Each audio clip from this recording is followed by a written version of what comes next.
ये व्रत कहाँ से रखा गया, इसका नाम करवा चौथ क्यों पड़ा।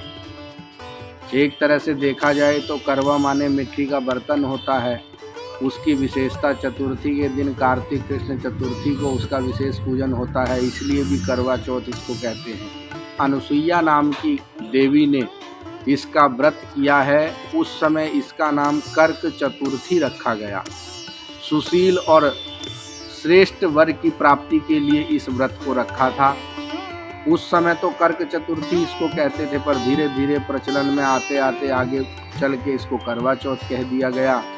जो अविवाहित कन्या है, स्त्री है, वो इस व्रत को श्रेष्ठ पति की कामना के लिए कर सकते हैं।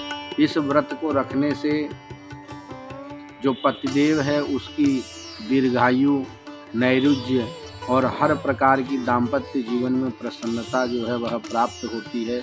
जय सिया राम सभी को। आज हम लोग चर्चा करेंगे करवा चौथ के व्रत के विषय में, जो कि 1 नवंबर 2023 को मनाया जाएगा। ये करवा चौथ का व्रत समस्त भारतवर्ष में जितनी भी माताएं बहनें हैं, सबकी सब बड़ी भावना और श्रद्धा के साथ में इस व्रत को रखती हैं, क्योंकि इस व्रत को रखने से जो पतिदेव है उसकी दीर्घायु, नैरुज्य और हर प्रकार की दाम्पत्य जीवन में प्रसन्नता जो है वह प्राप्त होती है। इसलिए सभी माताएं बहनें इस व्रत को रखती हैं। हम लोग आज ये जानेंगे कि ये जो व्रत है इसकी परंपरा कहाँ से चली, ये व्रत कहाँ से रखा गया, इसका नाम करवा चौथ क्यों पड़ा। एक तरह से देखा जाए तो करवा माने मिट्टी का बर्तन होता है। उसकी विशेषता चतुर्थी के दिन कार्तिक कृष्ण चतुर्थी को उसका विशेष पूजन होता है, इसलिए भी करवा चौथ इसको कहते हैं। पर इतिहास इसका आज हम लोग जानेंगे कि आखिर करवा चौथ के व्रत की ये परंपरा कहाँ से प्रारंभ हुई, किस तरह प्रारंभ हुई। देखिए, जब हम अपने पुराणों को देखते हैं, पुराणों का अध्ययन करते हैं, तो स्कंद पुराण के अंदर कुमारी खंड में हमको इसका वर्णन मिलता है। वहाँ पर अनुसुईया नाम की देवी ने इसका व्रत किया है। उस समय इसका नाम कर्क चतुर्थी रखा गया। कर्क चतुर्थी का व्रत रख करके कार्तिक कृष्ण पक्ष चतुर्थी तिथि को अनुसुईया देवी कन्या ने सुशील और श्रेष्ठ वर की प्राप्ति के लिए इस व्रत को रखा था। उस समय तो कर्क चतुर्थी इसको कहते थे, पर धीरे धीरे प्रचलन में आते आते आगे चल के इसको करवा चौथ कह दिया गया।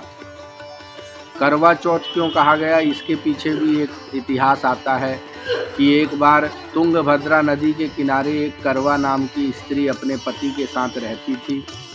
एक समय उसके पति वृद्ध हो गया और नदी में स्नान करने गया तो किसी मगरमच्छ ने उसके पति को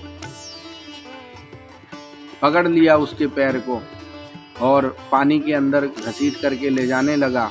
तो उसका पति अपनी पत्नी को चिल्ला करके पुकारने लगा, करवा करवा तुम कहाँ हो, कहाँ हो। उस दिन कृष्ण पक्ष कार्तिक मास की चतुर्थी तिथि थी और उसने जब अपने पति की पुकार सुनी तो वो वहाँ गई नदी में और जा करके उसने अपने पति को मगर से छुड़ाया और यमराज जी को आवाहन किया। क्योंकि वो जो करवा थी वो सती स्त्री थी, इसलिए यमराज को वहाँ आना पड़ा और यमराज को आकर के वहाँ अब उसके पति की सुरक्षा यमराज ने की और यमराज ने उसी दिन उसको आशीर्वाद दिया कि आज का जो दिन है कार्तिक कृष्ण चतुर्थी का, इस दिन तुमने अपने पति को रक्षा करने के लिए मेरा आवाहन किया और तुम्हारे सतीत्व से मैं बड़ा प्रसन्न हूँ, इसलिए आज से इस दिन का नाम करवा चौथ कहाएगा। और कई लोगों के मन में प्रश्न आता है, क्या कन्याएं, अविवाहित जो स्त्री है वो इसका व्रत कर सकती हैं?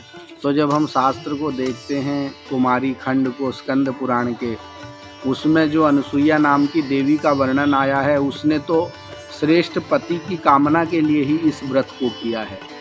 तो इससे सिद्ध होता है कि कोई भी जो अविवाहित कन्या है, स्त्री है, वो इस व्रत को श्रेष्ठ पति की कामना के लिए कर सकते हैं। क्योंकि शास्त्र में हमको अनुसुईया का वर्णन मिलता है।